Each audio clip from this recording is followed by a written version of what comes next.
그날 아침 서울의 공기는 밤새 내린 비로 축축했다. 영등포역 고가도로 아래 이끼가 끼기 시작한 콘크리트 벽에 한 노파가 기대앉아 있었다. 옷은 해지고 머리는 헝클어졌으며 얼굴에는 깊은 피로가 새겨져 있었다. 지나가는 사람들은 흘긋 쳐다볼 뿐 어떤 이는 코를 막았고 어떤 이는 아예 보지 못한 척했다. 그녀의 이름은 아무도 몰랐지만 사람들은 그저 할머니라고 불렀다. 그녀가 이곳에 머문 지는 거의 석 달이 다 되어갔다. 신길동의 작은 쪽방 월세가 밀려 쫓겨난 후였다. 자식들은 어디로 갔는지 소식이 끊겼고 남편은 오래전에 세상을 떠났다. 하루하루 그녀는 식당에서 나오는 음식물 쓰레기를 뒤지거나 쓰레기통에서 플라스틱 병을 주워 연명했다. 하지만 그날 아침은 뭔가 달랐다. 도시 미관을 해친다는 명목으로 노숙인들을 단속하는 경찰 기동대 한 무리가 나타난 것이다. 그중 유독 거만해 보이는 젊은 경찰 김민준 순경이 있었다. 그의 얼굴은 굳어 있었고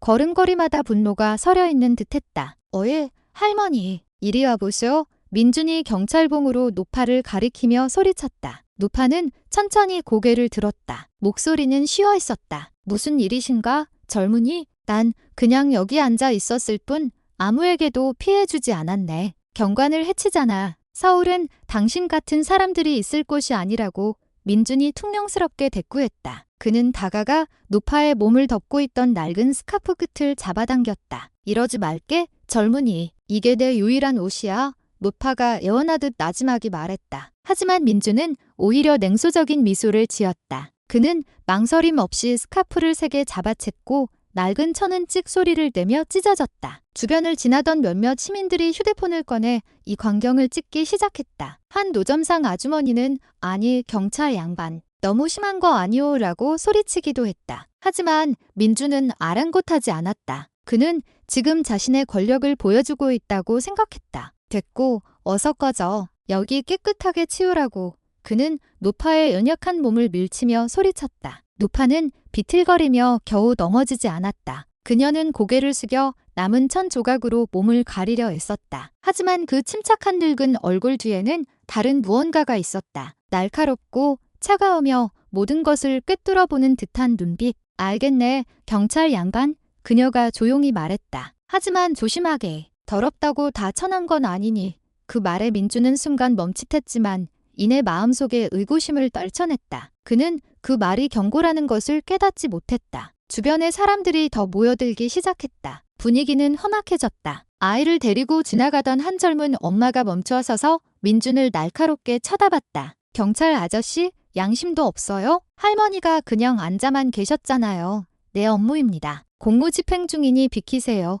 민준의 목소리가 커졌다. 하지만 마음속에서는 불편한 감정이 싹트고 있었다. 수많은 카메라가 자신을 향하고 있다는 것을 알았지만 그의 자존심은 멈추는 것을 허락하지 않았다. 한편 노파는 고개를 숙인 채 천천히 멀어져 갔다. 하지만 그 걸음걸이는 결코 힘없지 않았다. 길모퉁이 아무도 자신을 보지 않는다고 확신했을 때 그녀는 잠시 멈춰 서서 무주머니에서 무언가를 꺼냈다. 아주 얇은 이어피스와 연결된 작은 무전기였다. 반대편에서 단호하면서도 차분한 목소리가 들려왔다. 타겟 확인. 시민들의 카메라도 작동 중입니다. 계획대로 진행하십시오. 저희는 위치에 있습니다. 노파는 희미하게 미소 지었다. 알겠다, 팀장. 콘크리트 가면 작전 순조롭게 진행 중. 방금 모욕을 당했던 그 노숙인은 평범한 사람이 아니었다. 그녀는 경찰 내부의 불법 찬조금 수수 및 직권 남용 네트워크를 파헤치기 위해 특별 작전에 투입된 베테랑 정보과 형사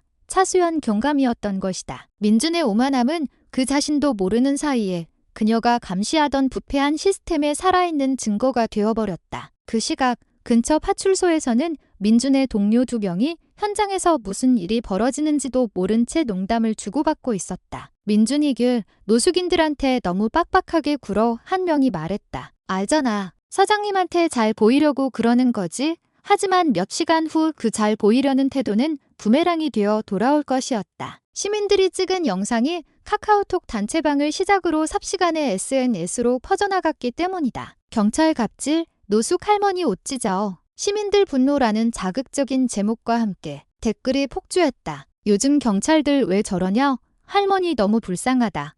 저런 놈은 당장 파면시켜야 해. 민주는 아직 아무것도 몰랐다. 그는 그날 오후 편의점 야외 테이블에 앉아 자신이 온라인에서 뜨거운 감자가 된 줄도 모르고 휴대폰을 들여다보고 있었다. 그리고 다른 곳 영등포의 한 골목에 주차된 검은색 세단 안에서 할머니 차수연 경감은 노트북 화면을 응시하고 있었다. 화면에는 민준의 얼굴이 선명하게 떠 있었고 그 옆에는 그녀의 팀이 그동안 수집해온 데이터들이 나열되어 있었다. 1단계 성공. 수연이 생수병을 한 모금 마시며 나지막이 말했다. 이제 이 모든 것 뒤에 누가 있는지 볼 차례야. 그녀는 오늘 밤 이후 모든 것이 바뀔 것임을 알고 있었다. 방금 전까지 권력에 취해 있던 김민준 순경은 이제 수치심과 정의의 진짜 의미를 배우게 될 것이었다. 오후가 밤으로 바뀌고 있었다. 서울의 거리는 퇴근하는 차들로 빽빽했고 경적 소리와 덜 마른 비 냄새가 뒤섞여 혼란스러웠다. 파출소 근처 편의점에서 김민준 순경은 여전히 한가롭게 휴대폰을 만지작거리고 있었다. 지난 몇 시간 동안 자신의 얼굴이 수백 개의 SNS 그룹에 퍼졌다는 사실을 그는 까맣게 모르고 있었다. 그가 상황을 파악한 것은 동료인 이진우 순경이 헐레벌떡 뛰어왔을 때였다. 형, 이거 봤어요? 진우가 당황한 얼굴로 물었다. 뭘? 민준이 무심하게 대답했다. 향 영상이요. 지금 유튜브, 인스타그램에서 난리 났어요. 여기 봐요. 진우가 휴대폰을 내밀었다. 화면에는 43초짜리 영상이 재생되고 있었다. 민준이 고가도로 아래에서 한 노파의 옷을 잡아당겨 찢는 장면이었다. 그를 꾸짖는 시민들의 목소리가 선명하게 들렸고 영상은 분노에 찬 고함으로 끝났다. 영상 제목은 자극적이었다. 오만한 경찰, 영등포에서 노숙 할머니 옷 찢어. 양심은 어디에? 민준은 할 말을 잃었다. 얼굴이 하얗게 질렸다. 이건 그냥 오해야. 진우야. 그냥 노숙인 단속한 거야. 절차대로. 진우가 심각한 표정으로 그를 바라봤다. 문제가 그게 아니에요. 형, 지금 네티즌들 댓글이 장난 아니에요. 경찰 갑질 해시태그가 실시간 트렌드에 올랐어요. 그리고 방금 서장님이 서울경찰청에 불려가셨대요. 민주는 마른 침을 삼켰다. 손이 떨리기 시작했다. 디지털 세상에는 자비가 없다는 것을 그는 잘 알고 있었다. 한 번 바이럴 되면 한 사람의 이미지는 하룻밤 사이에 나락으로 떨어질 수 있었다. 한편 경찰 표식 하나 없는 검은색 세단 안, 모니터와 케이블로 가득한 간소한 공간에서 차수연 경감은 집중해서 화면을 주시하고 있었다. 그녀 옆에 검은 재킷을 입은 남자가 무전기로 말했다. 계획대로입니다. 경감님, 여론이 움직였습니다. 영상이 사회적 증거가 됐습니다. 수연은 조용히 고개를 끄덕였다. 좋아. 하지만 아직 안 끝났어. 김민주는 거대한 네트워크로 들어가는 작은 문일 뿐이야. 누가 그에게 노숙인들을 청소하라고 지시했는지 알아내야 해. 그녀는 아침에 고가도로 아래에 설치해 두었던 초소형 마이크의 녹음 파일을 재생했다. 거친 목소리가 선명하게 들렸다. 누군가 무전으로 고위급 방문을 앞두고 있으니 거지들 전부 쫓아내서 깨끗하게 만들어라고 명령하고 있었다. 이것 봐, 수연이 말했다. 윗선의 지시가 있었어. 이 명령 뒤에 누가 있는지 추적해. 그녀의 팀은 파출소와 지구대 사이의 내부 통화 기록을 샅샅이 뒤지기 시작했다. 결과는 놀라웠다. 민준의 직속상관인 박상훈 경감의 이름이 여러 차례 등장했다. 그는 중앙에서 시차를 읽기 전에 도시 이미지를 관리하라는 지시를 내리고 있었다. 수연은 길게 숨을 내쉬었다. 결국 이 모든 게 보여주기식 좋은 보고서를 위한 쇼였군. 그날 밤 파출소의 상황은 점점 더 혼란스러워졌다. 민주는 상관에게 긴급 호출을 받았다. 그는 고개를 숙인 채 사무실로 들어섰다. 박상훈 경감은 이미 책상 앞에 굳은 얼굴로 서 있었다. 네가 무슨 짓을 했는지 알아? 박 경감이 차갑게 물었다. 죄송합니다, 서장님. 저는 그저 닥쳐. 박 경감이 소리쳤다. 내 영상이 청장님 귀에까지 들어갔어. 이건 경찰 조직 전체의 망신이야. 내가 오늘 전화를 몇 통이나 받았는지 알아? 민주는 고개를 더 깊이 숙였다. 하지만 뭔가 이상했다. 박 경감은 지나치게 방어적이었고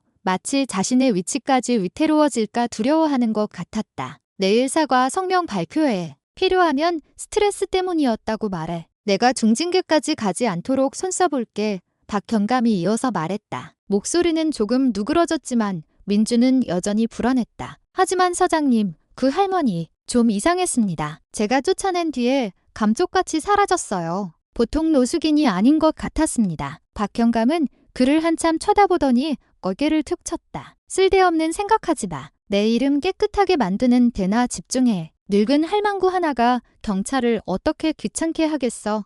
민준이 몰랐던 것은 바로 그 늙은 할망구가 지금 그들 두 사람에 대한 완벽한 보고서를 작성하고 있다는 사실이었다. 다음 날 그 영상은 전국적인 뉴스가 되었다. 방송사들은 한 경찰관이 노숙인으로 추정되는 노년의 여성에게 비인간적인 행위를 하는 모습이 시민 카메라에 포착되었습니다라는 날카로운 해설과 함께 영상을 내보내기 시작했다. 민준의 이름이 공식적으로 거론되지는 않았지만 주변 사람들은 모두 알고 있었다. 그가 자주 가던 편의점은 이제 왠지 모르게 썰렁했다. 지나가던 동네 청년들은 그를 보며 수군거렸다. 불쌍하긴 한데 어른한테 함부로 대한 자기 잘못이지. 자신의 원룸에서 민준은 거울 속에 자신을 바라봤다. 한때 자랑스러웠던 얼굴이 이제는 낯설게 느껴졌다. 귓가에는 차수연의 목소리가 맴돌았다. 조심하게, 젊은이. 더럽다고 다 천한 건 아니니. 그 목소리가 그를 계속해서 괴롭혔다. 다른 한편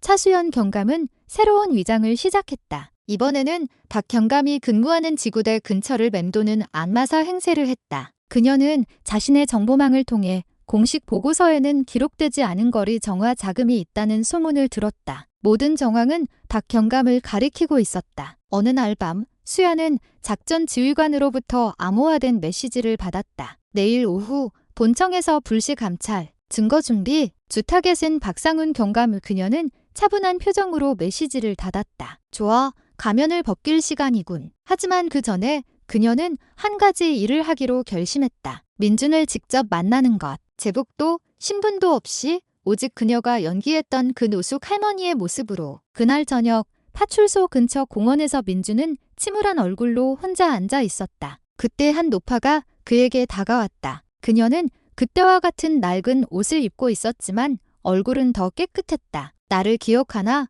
목소리는 부드러웠다. 민준은 화들짝 놀라 고개를 돌렸다. 그의 눈이 휘둥그레졌다. 하에, 할머니. 차수연이 미소 지었다. 그래, 젊은이. 자니가 옷을 찢었던 그 할멈일세. 민준은 벌떡 일어섰다. 죄책감이 물밀듯이 밀려왔다. 할머니, 죄송합니다. 정말 제가 잘못했습니다. 제가 뭘 몰랐습니다. 수연은 그를 오랫동안 바라보다가 조용히 말했다. 자네는 분명 잘못했네. 하지만 아직 젊어. 실수는 정직하다면 교훈이 될 수 있지. 정직이요? 민준이 나지막이 물었다. 그래, 자네도 알지 않나? 그때 자네에게 그렇게 하라고 시킨 사람이 누군지. 민준은 고개를 숙였다. 저희 사장님이었습니다. 시찰 전에 깨끗하게 만들어야 한다고요. 저는 그냥 명령에 따랐을 뿐입니다. 그게 문제라네. 때로는 길거리보다 책상 뒤에 앉은 사람이 더 더러운 법이지. 민준이 혼란스러운 표정으로 그녀를 쳐다봤다. 할머니, 대체 누구세요? 수연은 옅은 미소를 지었다. 내일이면 알게 될 걸세. 그녀는 몸을 돌려 걸어갔고 민준은 그 자리에 못 박힌 듯 서 있었다. 하지만 그의 마음속에는 두려움과 함께 희미한 희망이 싹트기 시작했다. 아마도 처음으로 그는 정의를 아주 가까이에서 보게 될 것이었다. 구경꾼이 아니라 변화의 일부로서. 다음 날 감찰은 예고대로 진행되었다. 박상훈 경감의 사무실에 본청과 서울경찰청의 합동감찰팀이 들이닥쳤다. 민준도 참고인으로 불려갔다. 문이 열리고 조사를 지휘하는 인물의 모습에 그는 숨을 멈췄다. 그곳에는 할머니가 서 있었다. 하지만 이번에는 가슴에 경감 차수연이라는 명찰이 달린 완벽한 제복 차림이었다. 하에, 할머니께서. 어떻게? 민준은 말을 잇지 못했다. 수연이 단호한 눈빛으로 그를 바라봤다. 나는 노숙인이 아니다. 김순경. 나는 경찰이다. 그리고 자네는 방금 우리가 이 관할 구역의 직권 남용을 밝혀내는 데 도움을 줬다. 박 경감은 당황하여 자신을 변호하려 애썼지만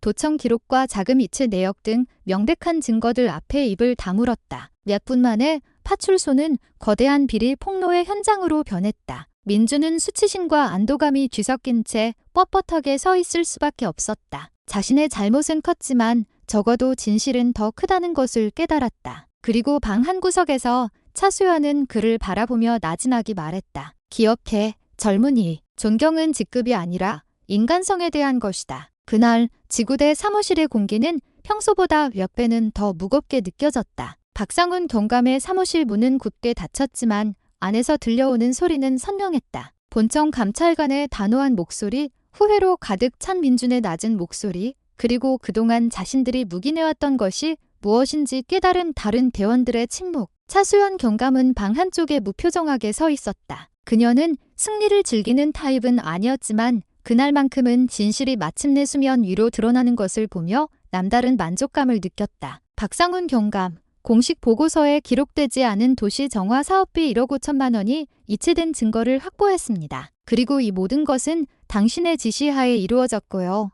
감찰관이 차가운 어조로 말했다. 박 경감은 억지 미소를 지으려 애썼다. 그건 개인적인 용도가 아니었습니다. 작전 수행을 위한 활동비였을 뿐입니다. 하지만 그 돈은 당신의 개인 계좌로 흘러 들어갔습니다. 그리고 노숙인들을 거리에서 청소하라는 명령도 당신이 직접 내렸죠. 녹음 파일이 있습니다. 수연이 USB 메모리를 들어 보이며 말을 이었다. 모든 시선이 그녀에게 쏠렸다. 박 경감은 그녀를 날카롭게 쏘아보며 코웃음을 쳤다. 그래서 네가 노숙인이 아니었군. 처음부터 의심스럽더라니. 수연이 차분하게 그를 마주봤다. 제가 속인 게 아닙니다. 경감님. 경감님께서 직위로 국민을 속인 겁니다. 사무실은 다시 침묵에 잠겼다. 참고인석에 앉아있던 민주는 고개를 깊이 숙였다. 자신이 그토록 경멸했던 누추한 노인이 자신보다 훨씬 선배인 경찰 간부라는 현실을 아직 완전히 받아들일 수 없었다. 수연은 이내 민준에게로 시선을 돌렸다. 김민준 순경, 자네는 정직하게 진술했어. 그 점은 보고서에 기록될 걸세. 하지만 자네의 행동에 대한 징계위원회는 피할 수 없을 거야. 민준은 조용히 고개를 끄덕였다. 각오하고 있습니다. 경감님, 저는 명백히 잘못했습니다. 수연은 그를 한참 바라보다가 부드러우면서도 단호하게 말했다. 좋아. 잘못은 책임질 용기가 있다면 용서받을 수 있어. 하지만 다시는 반복하지 마. 경찰의 힘은 경찰봉이나 제복에서 나오는 게 아니야. 사람을 어떻게 대하느냐에 달려있지. 그 말은 민준의 가슴에 비수처럼 꽂혔다. 그는 눈시울이 붉어진 채 수연을 바라봤다. 감사합니다. 경감님. 달라지겠다고 약속합니다. 그날 밤 불법 찬조금 수수 및 직권 남용 사건의 전말이 빠르게 퍼져나갔다. 언론은 화재의 갑질 경찰, 알고 보니 정보가 작전의 일부, 영등포 지구대 비리 네트워크 적발이라는 제목의 기사를 쏟아냈다. 댓글창에서 분노만 표출하던 시민들은 이제 안도감을 느꼈다. 어쩐지 그 할머니가 욕을 먹으면서도 너무 침착하더라니. 고가도로 아래의 한 노점상 주인이 미소를 지으며 말했다. 알고 보니 형사님이었네. 한편 자신의 조용한 원룸에서 민주는 혼자 앉아 휴대폰 화면을 바라보고 있었다. 한때 그를 나락으로 떨어뜨렸던 영상은 이제 다른 해설과 함께 다시 올라오고 있었다. 오만했던 경찰, 이제는 부패를 밝히는 증인으로 대중의 댓글도 변하기 시작했다. 여전히 비난하는 사람들도 있었지만 잘못을 인정한 그의 용기를 칭찬하는 이들도 많아졌다. 깊은 밤, 모르는 번호로 메시지가 하나 도착했다. 내 말 기억하나. 더럽다고 항상 천한 건 아니라고. 차수연. 민주는 희미하게 미소 지었다. 그의 인생이 예전 같지 않으리라는 것을 알았다. 하지만 적어도 이번에는 올바른 방향이 무엇인지 알게 되었다. 며칠 후 경찰 내부 교육원에서 수연은 신임 경찰들을 위한 특별 강연에 초청되었다. 그녀는 단정한 제복을 입고 단호하면서도 친근한 얼굴로 연단에 섰다. 여러분 중 다수는 권력이란 두려움을 주기 위한 도구라고 생각할 겁니다. 하지만 한 가지만 기억해 주길 바랍니다. 그녀는 강의실에 앉은 젊은 얼굴들을 하나하나 쳐다보며 말했다. 공감 없는 권력은 공포를 낳을 뿐입니다. 그리고 공포는 결코 질서를 지키는 방법이 될 수 없습니다. 모두가 숨죽여 듣고 있었다. 그들 사이에는 이제 깨끗한 제복을 입고 한결 차분해진 얼굴을 한 김민준 순경도 앉아 있었다. 징계 기록은 이제 그에게 평생의 교훈이 되었다. 수연은 말을 이었다. 저는 노숙인으로 위장한 적이 있습니다. 가치가 없다고 여겨지는 사람들에게 우리가 어떻게 대하는지 직접 보았습니다. 하지만 정의는 바로 그곳에서 시험받는 겁니다. 회의실이 아니라 길거리에서 말입니다. 강연이 끝나고 민준이 그녀에게 다가왔다. 경감님, 저를 미워하지 않아 주셔서 정말 감사합니다. 수연이 작게 미소 지었다. 미워한 적 없네? 젊은이. 배우길 바랐을 뿐이야. 언젠가 자네가 우리 자리를 대신할 테니까. 몇 달이 흘렀다. 박상훈 경감은 공식적으로 파면되었고 법의 심판을 받게 되었다. 그의 밑에 있던 비리 네트워크는 해체되었고 몇몇 하급 간부들도 연루되어 조사를 받았다. 콘크리트 가면 작전은 성공으로 종결되었다. 하지만 수연에게 성공이란 표창장이나 TV 뉴스가 아니었다. 그녀는 종종 모든 것이 시작되었던 그 고가도로 아래를 다시 찾았다. 정보가 형사가 아닌 평범한 한 인간으로서 때때로 그곳에 앉아 여전히 도시의 냉혹함 속에서 버티고 있는 노숙인들과 음식을 나누었다. 아주머니, 경찰이시면서 왜 아직도 이런 데 오세요? 한 젊은 노숙인이 물었다. 수연은 미소 지었다. 정의는 큰 건물 안에 있는 사람들만을 위한 게 아니니까. 때로는 길가에 사는 사람들이야말로 정의가 가장 필요한 사람들이지. 젊은이는 고개를 끄덕이고는 진심 어린 존경의 눈빛으로 그녀를 바라봤다. 한편 민주는 경기도 외곽의 한 교통과로 발령받았다. 그는 더 이상 예전처럼 거칠지 않았다. 길을 건너는 노인을 보거나 폐지를 줍는 사람을 볼 때마다 그는 고가도로 아래에서의 그날을 떠올렸다. 어느 날 오후 한 할머니가 횡단보도를 건너는 것을 돕고 있을 때 근처에 있던 꼬마 아이가 소리쳤다. 와, 저 경찰 아저씨다. 예전엔 할머니한테 못되게 굴었는데 지금은 착해진 그 아저씨. 민주는 그저 미소 지으며 아이의 머리를 쓰다듬었다. 꼬마야. 아저씨가 예전엔 잘못했지만 이제는 경찰이기 전에 먼저 사람이 되는 법을 배우고 있단다. 아이는 천진난만하게 웃으며 손을 흔들었다. 그리고 민주는 마음속으로 자신의 속죄가 아직 끝나지 않았음을 알았다. 하지만 그는 이미 시작했다. 몇 주 후 수연은 자신의 책상 위에서 갈색 서류 봉투 하나를 발견했다. 안에는 짧은 문장이 적힌 손편지가 들어 있었다. 제 눈을 뜨게 해주셔서 감사합니다. 아직도 배우고 있습니다. 경감님. 김민준. 수연은 자랑스러운 미소를 지으며 편지를 읽었다. 모든 것이 이토록 빨리 변할 수는 없다는 것을 알았지만 적어도 한 영혼이 오만함으로부터 구원받았다는 사실을 알았다. 그림자 속에서 살아가는 베테랑 형사에게 그것은 충분한 승리였다. 그날 밤 그녀는 콘크리트 가면 작전 보고서 파일을 닫고 창밖을 내다봤다. 멀리 도시의 불빛이 깜박였고 사무실 근처 작은 사찰에서 저녁 예불 소리가 부드럽게 들려왔다. 그녀는 스스로에게 속삭였다. 정의는 때로 더디게 오지만 한 번 오면 그 누구도 막을 수 없다. 그리고 그 고요함 속에서 서울은 평소처럼 다시 움직이기 시작했다. 시끄럽고